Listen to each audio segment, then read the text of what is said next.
இதுக்கு நடுவுல என்ன பண்ணிருக்காங்கன்னா, கோர்ட் அவமதிப்பு வழக்கு வர்றதுக்கான சாத்தியக்கூறுகள் மிக மிக அதிகம். அது முன்னெடுக்கப்பட்டுள்ளது. அந்த மாதிரி வரும்போதுதான் என்ன பண்ணிட்டாங்கன்னா, அவசரமா 2 முன்னெடுப்புகளை இந்த டிஎம்கே அரசு செஞ்சிருக்காங்க.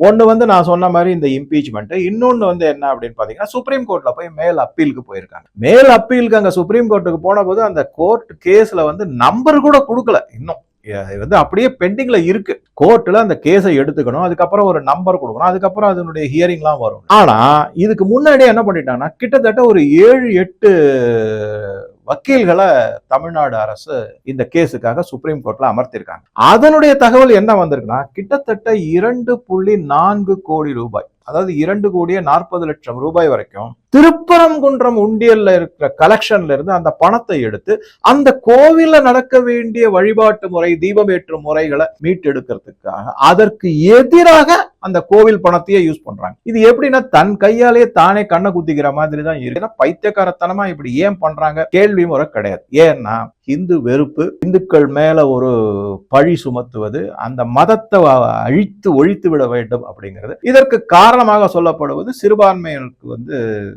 அவங்களுக்கு பிடிக்கல, அதனால நாங்க தடுக்கிறோம் அப்படின்னு தட்டுக்கட்டு சால்ஜாப்லாம் சொல்லி செஞ்சு. இப்ப முக்கியமான பாயிண்ட் என்ன வரேன்னா, இந்த காங்கிரஸும் இதுல கூட்டு களவாணிகள் எல்லாமே, காங்கிரஸ், அப்புறம் சமாஜ்வாதி பார்ட்டி, திரிணாமுல் காங்கிரஸ் எல்லாம் கூட்டு களவாணி, ஆர்ஜேடி எல்லாரும் இருக்காங்க இதுல, அப்புறம் சரத்பவார் பார்ட்டி எல்லாரும். இவங்க இந்த நீதிபதியை பதவி நீக்கம் செய்யறதுக்கு என்ன காரணம், என்னென்னலாம் பண்ணிருக்காங்க, அவருக்கு மிரட்டல் விடுத்திருக்காங்க. அந்த மிரட்டலோட இல்லாம அவரை பயமுறுத்தி பார்த்திருக்காங்க.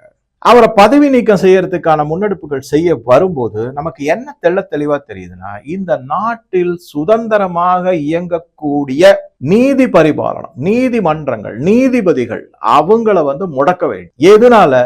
எங்களுடைய அரசியல் சித்தாந்தங்கள், எங்களுடைய கொள்கைகள், இதற்கு தோதாக எந்த தீர்ப்பும் வரவில்லை என்றால் நீதிமன்றங்கள் மூலமாக நாங்கள் அந்த நீதிபதியை கடுமையாக சாடுவோம், அந்த நீதிபதியை பதவியை விட்டு விலக செய்வோம் அப்படிங்கிறது இன்னைக்கு நேற்றுக்கு இல்லை. இந்திரா காந்தி காலத்திலிருந்து இதான் நடந்துகிட்டு